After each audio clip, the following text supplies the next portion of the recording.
Hello. Hi guys. I know you guys are wondering what's in the background. Okay, so that's all jewelry. Because what I do is I come in and I'm usually on the phone or I'm usually on the phone or texting or something. And so I just stand there and off my jewelry and then I do other stuff and then I put it away.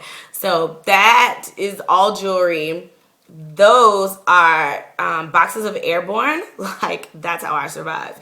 That is how I seldomly am sick. I used to never get sick before I moved to Korea. And then I moved to Korea and these little kids are just always sneezing and people don't cover their mouths. It's your job to dodge their germs. They sneeze in your face. They whatever. They like, our manner system are two different things. And so to keep myself from dying from ingesting everyone else's germs as they cough and sneeze on me throughout the day, and including my kids who go, teacher, I want you to have, like, that is germ infested. And I'm a slight bit of a germaphobe, not with my germs, with other people's germs. It flips me out a little bit. So, I inhale that stuff to make sure that I don't get sick. And the slightest bit of irregularity, I'm just like, no, I'm gonna be sick, no. So then I take some Airborne. So that's what you see in the background. All right, Carrington. Oh, and can you guys see? You can't see this. These are my life right here. This, oh yes. Did I say that right? Oh yes. I do believe this is oh yes. I almost dropped the box in my face. This chocolate cake, chuk chuk kapi. Sari Pudimi, premium choco, premium chocolate cake. Premium chocolate cake. All right, yeah. So anyway, this right here, it's delicioso. So when I'm craving chocolate, this is about the closest thing to Korean sweets that are like actually sweet. I feel like a lot of their dessert is like NutraSweet. It's hard to explain. It's like air. It's supposed to be sweet and then you're waiting for the sugar and it's not there. So anyway, those are delicious. What am I saying right now? I don't even know what am I making a video about. Oh, hey, that is to Nara. I hope I said your name right. Naarah. And Maya, Miah. Hi guys. They sent me the sweetest message. So the two of them watch my videos together, which I think is awesome. And they keep up with me and what's going on. And also, Nara is a friend on Facebook as well. And she sent me the message on Facebook. And they want to know, what is the skinny between Korean men and Japanese men? Which I think is a legitimate question. Okay, so there's a lot to answer about that. Okay, so first of all, I can only speak about Korean men because I live here. I cannot speak about Japanese men on like a long-term basis because I've never lived there. I do travel there and I love it. Oh my God, I love it. Like, when I need a break from Korea, I go to Japan. And luckily, I live in Busan, so I can just hop a ferry and make it happen. So, yes. Oh, man. Okay, so where to start? And as I told them, I was like, I'm going to do my best to answer this question. But as I said, I don't live in Japan, so I can only talk about my experiences while I'm visiting there. Okay, so first of all, in Korea, a lot of people point, like, rudely. Oh my God, we go get. And then, oh, she's black and blah, blah, blah, blah. The side note, the interesting thing is the more Korean that I learn, sometimes I'm really not happy that I speak Korean because then I can understand. Like, I can't respond to them, but I can understand. And sometimes they say not nice things.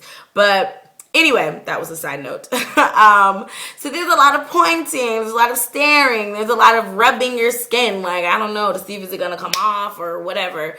So anyway, there's just a lot of circus foolery. Like, I feel like a circus clown sometimes when I'm here. It's like, dude, I'm a human. Get over yourself. Like, I don't know what you want me to say. And I know you've seen black people before on your TV or somewhere. You have not lived in a cave. Like, so anyway, the men are the same way, I found. Like, they can be very charming. the ones who speak English, Korean men I'm talking about, can be very charming initially. And they'll take you out, and it's a very cute culture. Like, on the surface, everybody tries to do like what's accepted and what'll be like grand, like, ooh, there's a grand gesture. So like the men are very much so, like, when you go out on a date with them or whatever, they'll like take you to coffee and they'll pay for it, and they'll try to hold your purse, and they want to hold the back of your elbow while you're walking, you know, to make sure no one bumps into you or they're getting you to maneuver through the crowd or whatever. So there are a lot of cutesy things that as a Southern girl I appreciate, because, you know, I I definitely love to feel like a princess, and I love to feel pampered and like a man cares and wants to take care of me. Like, I enjoy that feeling. So that's grand. They do A-okay at that. Now, after you get past the show, then you get to the real deal. And a lot of times it is about sex. And a lot of times it's, and I guess that's anywhere, not just Korea. But, I mean, you asked me about Korea, right? Because this is where I live now. So, I've even online, like, I think I've made a different video, and I mentioned this in that video too, like, it's very vulgar, like, straight to the point, like, oh, we going to a hotel? What hotel's near your apartment? I'll meet you there. What time?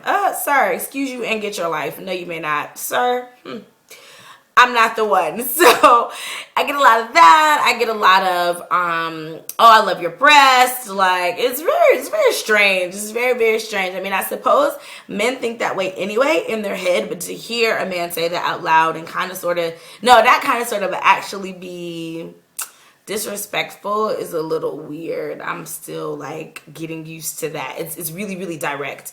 So, because they're curious. Korean men are curious, but they will not marry you and they will not date you. That does happen, but that is few and far between. Most of the time, they just want to sleep with you. And not just because you're black, but also because you're a foreigner. And because, you know, they're young, they're not married yet, or even the married ones are like, I'm married. I've had several people offer to, like, put me up in an apartment and, like, and, you know, take care of your apartment, whatever. Sir, you are married with 3 children. What I need you to do is go be a husband and a father. Let's do that and pretend like we never met. Thanks. Lose my number. Appreciate you. Like, really? Like, who does that? Like, I'm hiring for a mistress. Are you down? No, that's not, what is it? Position. That's not a position I want. No thanks. So, I think Korean men have a different view about sex than Japanese men. I think Korean men are like, hey, let's have sex. I want to talk about it. I want to talk about it later with my homeboys. Like, I need to get this under my belt. It's almost like the mentality of high school boys. But they're men. They're like tall boys. Well, they're medium height boys. Then you go to Japan, and not only are they taller in Japan, so now I've switched from Korean men to Japanese men. Every time they're tall, and I don't know, they just have a different swagger about them. Like, Japanese men are like, you can get with me or not, like, because I'm fly. Like, it really is like they just are chill. Like, they don't have it doesn't seem like they need approval from anyone. Like, and in Korea, although I love the way men dress here, men dress really, really, really well. Fashion is pretty crispy here.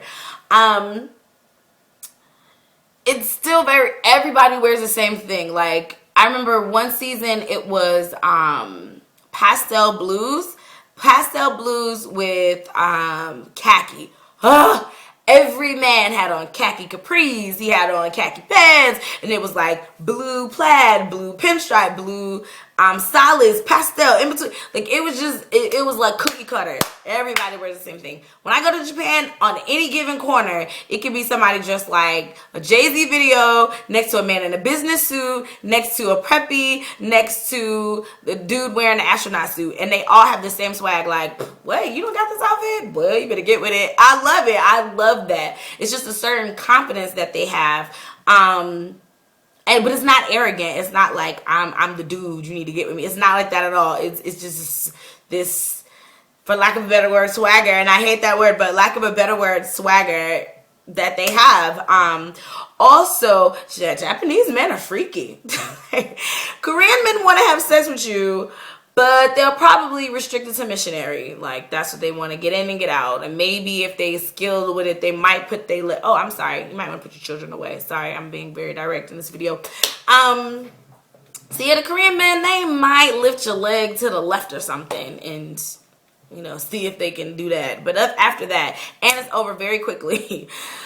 Whereas Japanese men are like, they are freaky. Like, sir, did you just pull an octopus out of an ice box? Whoa, pump your brakes. I don't know nothing about that. I don't know where you want to put that, but I can't. And I don't want to watch you do it. No, thank you. No, we don't need that.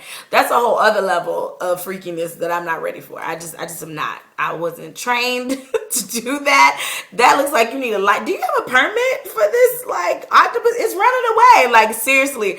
That is their thing. Like, I can't. They're really, really freaky. So, but they're super nice. Like, they're super nice. Like, every time I go, like, as soon as I get off the ferry, because it's like a ferry that goes, as soon as I get off the ferry, they're like, hello. It's very much so. Like, Korean men will not do that. Korean men will not make eye contact with you. Like, if they talk to you, it's really on the slide. It's like, whoa, you're having a conversation. And so then you're like, oh, okay, I'm in this conversation because you talking. But Japanese men, out the gate, they're like, hi, you visiting or are you moving? Oh, sir, I might tell you over dinner. A Japanese man will make me ask me out to dinner. No, I'm just kidding. But yeah, so they are forward, but they're very alluring, if that makes sense. They're very, very alluring. I already shared with you guys how I ended up seeing a lot of Japanese penises at one time. Totally by accident. However, I was like, word? Word. So y'all don't, okay. Because I had thought, my bad. I thought wrong. My bad. I'll take that. So, and it might have just been, you know, those particular guys that were there at the time didn't fit the typical stereotype. Maybe, I don't know. But anyway, I didn't stick around to find out because I was super, super embarrassed. For those of you who are wondering, I walked into a jjimjilbang, but it was in Japanese, like, and I'm used to going to Korean jjimjilbangs, and so it says it in Korean, boy and girl, and I know, namja yoja, no problem.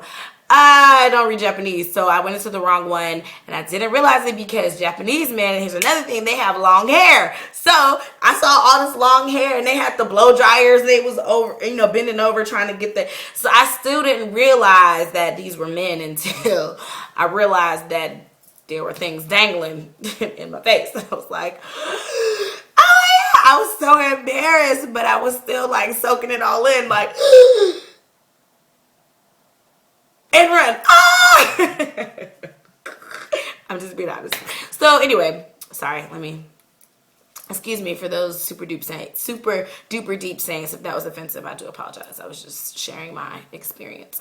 So anyway, yeah, so they're very, very alluring. They're very helpful. They're very flirtatious. I'm telling you, when I need a break from feeling like an outsider and like some ugly mistake on the planet, which is what you feel like sometimes living in Korea, I go to Japan and it's just like, where have you been all my life? And I love it. I mean, what girl doesn't want to feel like a girl, right?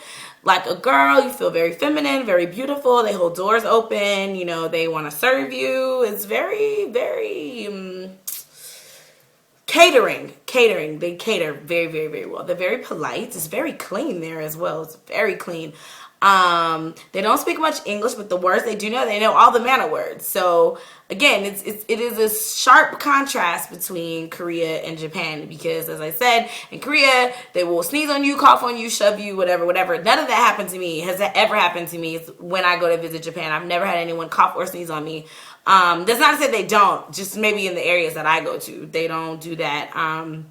They say, excuse me. They say, thank you. They say, oh, sorry. It's really cute because in Korea, you better watch out because that ajumma will elbow you and get to where she going and to look at you like, why were you in my way, player? Like, whoa, I'm sorry. Do you have a gun? Like these ajummas go hardcore, okay, in these subways. But in Japan, they're very like, they try and, you know, they're little short women. They try and move out of your way. And it's really cute. It's very, very accommodating. So anyway, I think you'll love Japan. I think you'll have a ball, and they love brown. I'm sorry, they do. The Japanese women and men, like, because the women were like, oh, you're so beautiful, I love you. It's like, I don't know you, but thanks. Like, they love it. They're like, oh, your skin's so beautiful. They love Black people. I have not had a negative experience yet. The funny thing is, I get back to the boat and a group of Koreans, oh my God, it's like, dang, I'm back to Korea. And of course, it's not all Koreans. Obviously, there's some really awesome Koreans who are open-minded and have a beautiful view of the world. And those are the people I choose to spend my time with. That does not mean I do not encounter the other ones. So, word, that is my take on the difference between Korean and Japanese men. I have not been in a serious relationship with either. But I've had enough experience. I do believe that hopefully I shared the differences between the two. And if you do connect with a Korean guy who is legit, Koreans are loyal to the end. They will chop off their arm for you. Like, if they're genuinely for you, if they're genuinely your friend, those guys will be your big brother, and they will look out for you, and they'll say, no, this person is not doing right by you. No, let me talk to them. You know, they're trying to help. It's great to have a faithful, good Korean friend in your corner. I can't say that for any Japanese people because I've never been friends with Japanese people. So I don't know. They could be just being nice just because I'm standing there, and then as soon as I leave, like, ready to shoot me with a dagger. I would know because I visit, as I said. I don't live in Japan. So I hope I answered your question. Again, thank you guys for watching. Mwah, mwah. There's 2 kisses because I know you guys are watching together. And Maya, have a wonderful time in Japan. And maybe if you're in the area near Fukuoka, which is where I go to often, yeah, hit me up. We could do a coffee because I totally love meeting subbies. Love it. So if you're ever in South Korea, any one of you guys, let me know and I will gladly make time in my schedule, that's what I want to say, time in my schedule to meet you. So thank you for watching MKJ TV, and I'll talk to you guys later. Bye.